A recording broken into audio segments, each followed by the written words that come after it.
സന്തോഷം മാത്രമാ മനക്കലില്ല.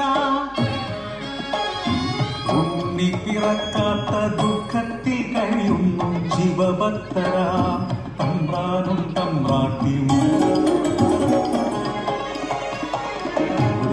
ശയനത്തിൽ ശിവദർശനെ സ്വപ്നെ തമ്പ്രാട്ടി ഉണർന്നു പുലരിയായി. തൊഴിമാറുത്തു നീരാള യാത്രയായി. ആ പൊൻപുലരിയിൽ കുളിക്കടവിൽ തേജസാജ്വലിക്കുന്നൊരു പൈതൽ ശിവദേവൻ നൽകിയ നിധിയല്ലയോ. മനക്കലോ സന്തോഷം അലതല്ലി. ഉണ്ണി വളർന്നു ബാലനായി കൗമാരം പടിവാതിൽ എത്തി നിന്നു. മാറുന്നു ഭാവങ്ങൾ രീതികൾ ഉണ്ണിക്കു കൂട്ടുകാരടിയാളന്മാർ.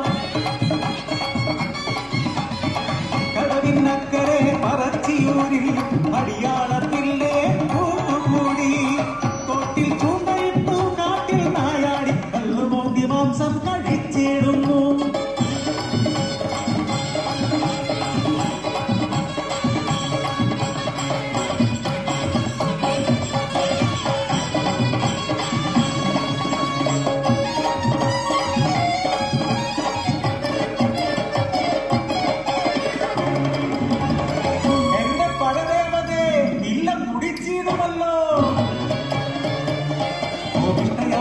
തമ്പ്രാട്ടി ഉണ്ണിയെ മച്ചിൽ ബന്ധിക്കുന്നു. ജലപാനം നൽകില്ല പൊന്നുണ്ണി കുരുത്തക്കേടുകൾ ഏറെയായി.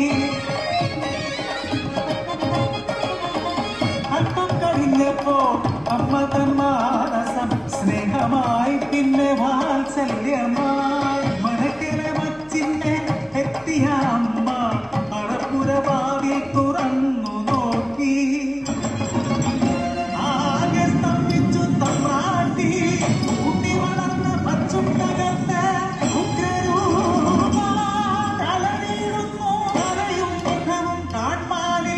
പരിഭ്രമിച്ചോടി തമ്പ്രാട്ടി പടിപ്പുര വാതിൽക്കലെത്തിരുന്നു.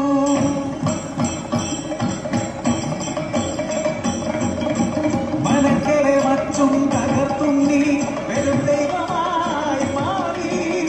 മനക്കു മുകളിയ തലയിൽ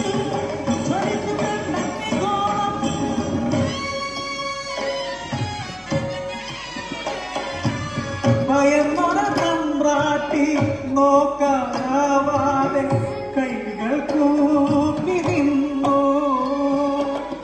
അലറുന്ന ഉണ്ണി അമ്മയോട് ചൊല്ലി മനുഷ്യരു ജാതിയൊന്നാണ്.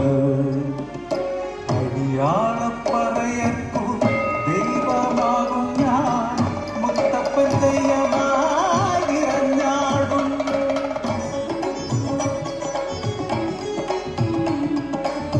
ദൈവമായാലും അമ്മയ്ക്കുമീ ഉണ്ണി ഈ അഗ്നിഗോളത്താൽ ഉണ്ണി മുഖം ഒന്നു കാണാനില്ല.